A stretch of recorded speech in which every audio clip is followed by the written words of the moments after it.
मिल रही है मार्केट में और आप निफ्टी देखिए इन रेड ट्रेड करता हुआ। इनफैक्ट आप देखें बैंक निफ्टी में भी दबाव देखने को मिल रहा है। सब पे बातचीत करेंगे, हमारे साथ मार्केट एक्सपर्ट भी जुड़े हैं, सब पे बातचीत करेंगे। लेकिन पहले अब बात कर लेते हैं, जतिन गेड़िया हमारे साथ मौजूद है, मार्केट एक्सपर्ट। जतिन जी बताइए, मार्केट आज थोड़ा सुस्ता रहा है, बिल्कुल जाहिर सी बात है, जिस तरीके से एक्सपायरी है उसका एक प्रेशर देखने को मिल रहा है और रैली भी काफी हो गई थी। कैसे अप्रोच कर रहे हैं आज? आधा दिन बीत गया है और कुछ घंटे, मार्केट पे क्या स्ट्रैटेजी? Good afternoon everyone. तो हमें लगता है कहीं ना कहीं निफ्टी ने अराउंड 2500 पॉइंट्स की रैली पिछले 11 से 12 ट्रेडिंग सेशन में ऑलरेडी हो चुकी है और हम 24,500 ये क्रूशियल फिबोनाची रिट्रेसमेंट लेवल है जहाँ पे उसके करीब बहुत है बाजार। तो हमें लगता है कि जो अपमूव है थोड़ा स्लो होते हुए नजर आ सकता है हमें। भले ही अंडरटोन अभी फिलहाल बुलिश है, लेकिन हमें लगता है कि कहीं ना कहीं ऊपर में 24,550 का लेवल एक बहुत ही क्रूशियल रेजिस्टेंस है। इसके लिए एक सेक्टर रोटेशन जरूर हो सकता है। पिछले ट्रेडिंग सेशन में हमने देखा कि आईटी ने अच्छा लीड किया और बैंक निफ्टी थोड़ा वीकर साइड पे था, तो ऐसे ही सेक्टर रोटेशन होते रहेंगे। हमें लगता है कि आगे जाते हुए स्टॉक स्पेसिफिक एक्शन भी हमें देखने को मिल सकता है। यही चाल रहेगी आने वाले 1 से 2 ट्रेडिंग सेशन के लिए।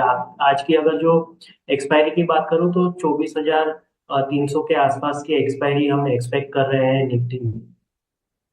स्पेसिफिक मूव मार्केट में देखने को मिलेगा फिलहाल, और जाहिर तौर पर हम सेक्टोरल रोटेशन भी देख रहे हैं। कल आईटी कहीं ना कहीं कमान संभाल रहा था, आज फार्मा में शानदार तेजी है। लगभग ये सेक्टर 1% के से ज्यादा चढ़कर कर रहा है कारोबार। ऐसे मूड मॉल में जतिन जी आपके पिक्स क्या होगी, कौन से स्टॉक्स पर लगा रहे हैं आप बेट? देखिए, हम भी लॉन्ग साइड की तरफ के ट्रेड्स ही सजेस्ट कर रहे हैं। जो पहला ट्रेड होगा वो बैंक ऑफ इंडिया में होगा। तो बैंक ऑफ इंडिया में हमने देखा है कि एक शार्प रन के बाद एक पुल बैक आया है, आगे एवरेजेस पे सपोर्ट लिया है बैंक ऑफ इंडिया ने, और वहां से एक fresh leg of up move start करने का रुझान दिखा रहा है आर्ली चार्ट्स के ऊपर। तो बैंक ऑफ इंडिया लॉन्ग करने की सलाह रहेगी। स्टॉप लॉस रखना होगा 116 का, और ऊपर में हम 125 के टारगेट एक्सपेक्ट कर रहे हैं। जो दूसरा रिकमेंडेशन होगा वो H D F C life में होगा। H D F C life 3-4 दिनों से एक रेंज में ट्रेड कर रहा है, ट्रायंगल पैटर्न फॉर्म हुआ है। हम ये स्टॉक में एक ब्रेकआउट एंटिसिपेट कर रहे हैं। हमें लगता है कि 1 से 2 ट्रेडिंग सेशन में अपसाइड की तरफ एक ब्रेकआउट देखने को मिल सकता है। तो H D F C life long करने की सलाह रहेगी।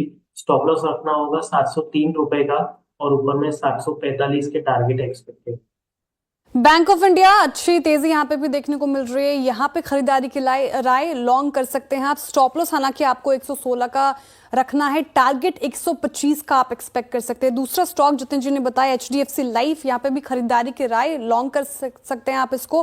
703 का स्टॉप लॉस लगाएं, 745 का टारगेट एक्सपेक्ट कर सकते हैं। चलिए अब कुछ ऐसे स्टॉक्स की बात करते हैं जहां पे एक्शन देखने को मिल रहा है। मिड कैप स्पेस में अगर आप देखें, अभी आपके स्क्रीन पर आएगा वो स्टॉक्स जहां पर तेजी आपको बनती हुई नजर आएगी, उसमें भी बात करेंगे। लेकिन आज जिस सेक्टर पे सबसे ज्यादा डेंट पड़ता नजर आया है वो है रियल्टी स्पेस में। देखें आप, मैक्रोटेक डेवलपर्स लोधा 3.5% लुटका, प्रेस्टीज स्टेज में मुनाफा वसूली लगभग 2.25% करीब, ओबरा रियल्टी 2.25% और सुबह भी 1.5% गिरकर कर रहा है कारोबार। इनफैक्ट आप देखिए एफएमसीजी में भी आज दबाव देखने को मिल रहा है। हालांकि जिस तरीके से रिजल्ट्स आए हैं काउंटर्स पर, स्टॉक वैसे रिएक्ट करता हुआ नजर आएगा। वरुण बेवरेजेस 2.5% टूटा, गोदरेज कंज्यूमर 1.25% से ज्यादा लुटका। यूनाइटेड ब्रिवरीज में भी देखिए लगभग 3% की मुनाफा वसूली, और जुबलेंट फूड भी गिरकर कर रहा है, लगभग 1.25% के करीब कर रहा है कारोबार। लेकिन आज क्लियरली फार्मा सेक्टर में शानदार तेजी देखने को मिल रही है। नेटको फार्मा देखिए 9% से ज्यादा उछल गया। डिफेंस लैब में शानदार खरीदारी, वायदा कारोबार में टॉप गेनर्स में शामिल 5.5% की तेजी है। जनता फार्मा में भी 4.5% से ज्यादा की तेजी, और जाइडस लाइफ भी लगभग 1.5% करीब उछल गया है। मिड कैप में चढ़ने वाले कौन से स्टॉक्स हैं उस पर एक बार नजर रख लेते हैं। टाटा एलेक्सी 4% चढ़ा, हिंजिंक 2.5%, परसिस्टेंट सिस्टम 2%, और एयू स्मॉल फाइनेंस बैंक 2.5% चढ़कर कर रहा है कारोबार। इनफैक्ट लेकिन कुछ ऐसे मिड कैप जिसमें थोड़े स्टॉक्स में गिरावट भी देखने को मिल रही है, वो भी आपके स्क्रीन पर रखते हैं। देखिए ऑब्वियसली रियल्टी स्टेट से आपको दिखेंगे प्रेस्टीज सेस्ट, भारत फोर्ज में लगभग 3% की गिरावट, बायोकॉन टूट गया आज के सत्र में 2.5% और वारी एनर्जीज में भी लगभग 4.5% से ज्यादा की गिरावट फिलहाल देखने को मिल रही है। अब शो में आगे बढ़ते हैं। देखिए वोडाफोन आइडिया के बाद भारतीय एयरटेल में आप देखें तो भारतीय एयरटेल ने स्पेक्ट्रम बकाये को इक्विटी में बदलने की मांग रखी है और सूत्रों के मुताबिक भारतीय एयरटेल ने सरकार से कंपनियों के साथ एक जैसा व्यवहार करने को कहा है। ज्यादा डिटेल के लिए हमारे साथ हमारे संवाददाता असीम मनचंदा मौजूद हैं। बताइए असीम, क्या है खबर? देखिए, हाल में ही सरकार ने टेलीकॉम कंपनियों को ऑप्शन दिया है कि उनके जितने भी ड्यूज हैं उनको आप इक्विटी के अंदर कन्वर्ट कर सकते हैं। वोडाफोन आइडिया ने ये ऑप्शन पहले ही एक्सरसाइज कर लिया है। वोडाफोन आइडिया ने अपने करीबन स्पेक्ट्रम के 36,000 करोड़ रुपए के ड्यूज को इक्विटी के अंदर कन्वर्ट कर लिया है। जो वो सूत्र बता रहे हैं कि भारतीय एयरटेल ने भी इसी तरह की डिमांड सरकार के सामने रखी है।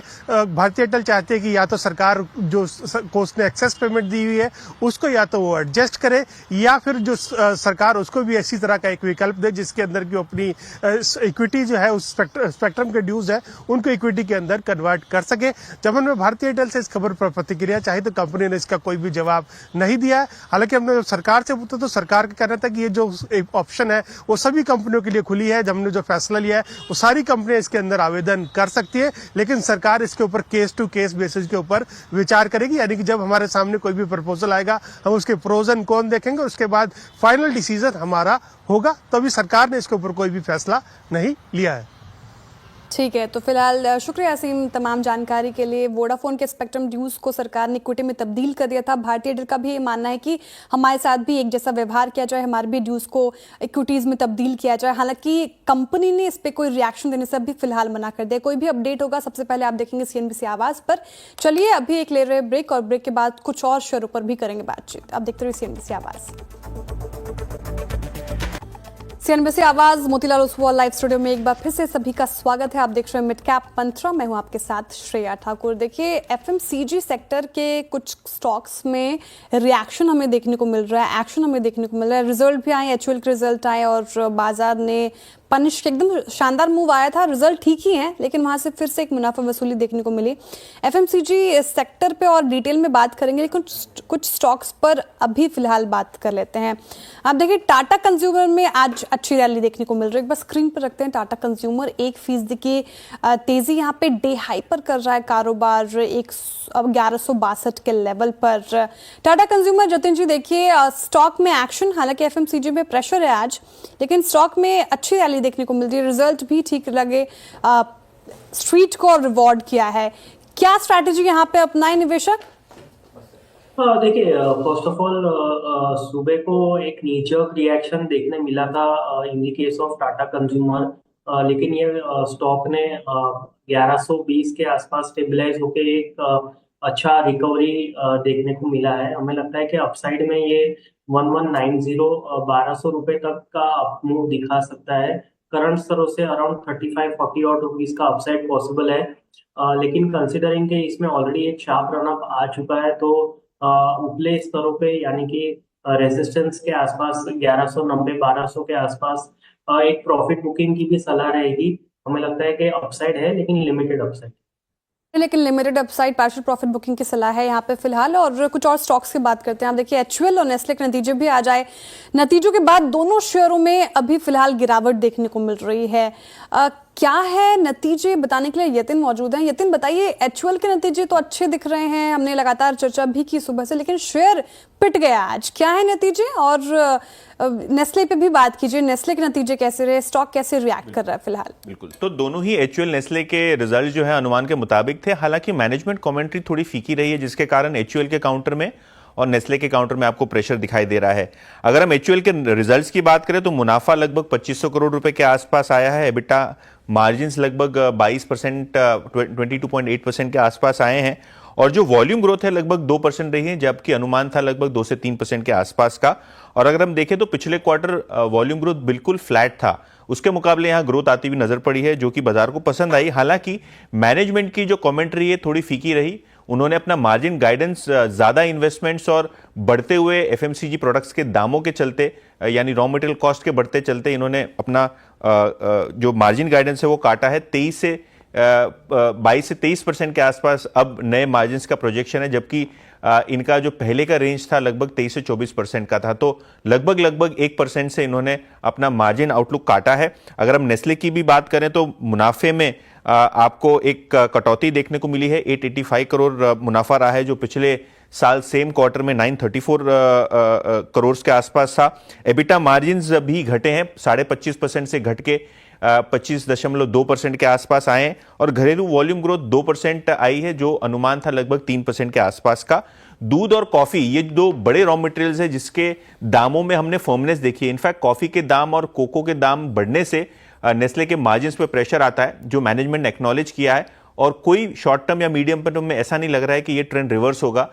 और इस पर्टिकुलर अनाउंसमेंट के बाद भी आपने देखा है शेयर कंटिन्यूअस प्रेशर में दिखाई पड़ रहा है। बिल्कुल शेयर प्रेशर में है। आप एक बार रखिए एचयूएल का स्टॉक, तेजी आई थी फिर वहां से सीधे डिप, और मैनेजमेंट की कमेंट्री आपने बताई उतनी कॉन्फिडेंट लगी नहीं, ग्रोथ धीमी होगी, एबिटा मार्जिन को भी कट के है। बहुत शुक्रिया यतिन तमाम जानकारी के लिए। एचयूएल, जतिन जी, एचयूएल पे आपकी राय जानना चाहूंगी। रिजल्ट अच्छे हैं लेकिन मैनेजमेंट की तरफ से वो कॉन्फिडेंस वाली बात सामने नहीं आई। जिनके पास है एचयूएल वो क्या करे, या फिर ये एक डिप जो आया है वो एक अपॉर्चुनिटी है, यहाँ पे बाइंग की जा सकती है, आपकी स्ट्रैटेजी क्या होगी? तो देखिए, जो भी न्यूज फ्लो आया है उसके कारण जो प्राइस एक्शन आया है, तो प्राइस एक्शन तो वीकनेस ही बता रहा है। आगे जाते हुए हमें लगता है कि 2260 2250 तक एक डिप आ सकता है। तो कोई भी अगर जो जिनके पास ऑलरेडी है तो करंट स्तरों पे वो एग्जिट लेने की सलाह रहेगी। हमें लगता है कि करंट स्तरों से तकरीबन 3% का फॉल अभी भी आ सकता है स्टॉक में, तो एग्जिट लेने की सलाह रहेगी। एग्जिट की सलाह है, प्रेशर और बनता दिख सकता है न्यूज फ्लोज की बदौलत, जतिन जी का ये मानना है। चलिए इसी के साथ रुक रहे एक छोटे से ब्रेक के लिए, ब्रेक के बाद फिर हाजिर होता है। आप देखते रहिए इसी आवाज। सेक्टोरल शिफ्ट आज मार्केट में देखने को मिल रहा है। कल जहां आईटी पैक में शानदार तेजी, आज फ्लैट कारोबार करता हुआ नजर आ रहा है। परसिस्टेंट ओएफएस में हालांकि तेजी है। टेक महिंद्रा भी 0.25% करीब चढ़कर कारोबार कर रहा है, और नतीजे भी आने वाले हैं। इसके क्या है अनुमान, ये बताने के लिए हमारे साथ आशीष वर्मा मौजूद हैं। बताइए आशीष, टेक महिंद्रा के नतीजे कैसे रह सकते हैं? ठंडे रहने चाहिए। कांस्टेंट करेंसी में आए, फ्लैट से आधे % तक का दबाव शायद, और दबाव इसीलिए क्योंकि जनरल मैक्रो एनवायरनमेंट ठंडा है। इसके हाईटेक वर्टिकल में सॉफ्टनेस है, और सीजनली बीपीओ के लिए ये क्वार्टर ठंडा रहता है। एक और इशू है, ये अपने लॉस मेकिंग अकाउंट्स को रैम्प डाउन कर रहे हैं। इन सब का खामियाजा आपको आय पे देखने को मिलेगा।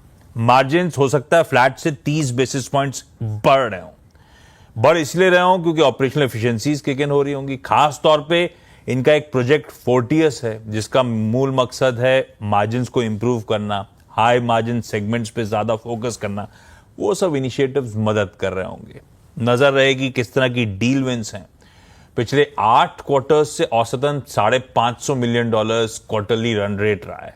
इस बार एक्सपेक्टेड ये है कि शायद 600 से 700 मिलियन डॉलर्स के आसपास की डील विंस हो। एक चीज और, जो सीईओ साहब हैं मोहित जोशी, उन्होंने पदभार संभाला हुआ है। वो जो प्रोजेक्ट एग्जीक्यूट कर रहे हैं, स्ट्रैटेजी एग्जीक्यूशन के फ्रंट पे क्या अपडेट्स हैं, क्या निष्कर्ष निकल रहा है, किस तरह के रिजल्ट्स आ रहे हैं, उस पर स्ट्रीट फोकस करना चाहेगा। टेक महिंद्रा नतीजे आएंगे और ठंडे रह सकते हैं, लेकिन नजरें रहेंगी डील विंस पर। सीईओ मोहित जोशी क्या स्ट्रैटेजी अपनाते हैं उस पर भी नजरें बनी रहेंगी। देखने वाली बात होगी कैसे रिजल्ट रह सकते हैं टेक महिंद्रा। जतिन जी आप बताइए, आज तो रिजल्ट से पहले 0.25% की तेजी के साथ कर रहा है कारोबार, लेकिन आप कैसे देख रहे हैं चार्ट स्पेस को?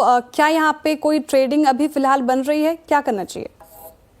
जी, फिलहाल हमें लगता है कि जिनके पास है वो एक ट्रेलिंग स्टॉप लॉस का यूज करके लॉन्ग पोजीशंस होल्ड कर सकते हैं। हमें लगता है कि अपसाइड में 1515 पे 20 वीक्स का एवरेज है। हमें लगता है कि वहां जाके थोड़ा रेजिस्टेंस ले सकता है, और नीचे में जो सपोर्ट बन के आ रहे हैं वो 1420 के बन के आ रहे हैं। तो वहां पे गैप एरिया है, तो गैप एरिया सपोर्ट के तौर पे काम कर सकता है। जो रिजल्ट्स के मद्देनजर हमें लगता है कि ट्रेलिंग स्टॉप लॉस का यूज करना चाहिए।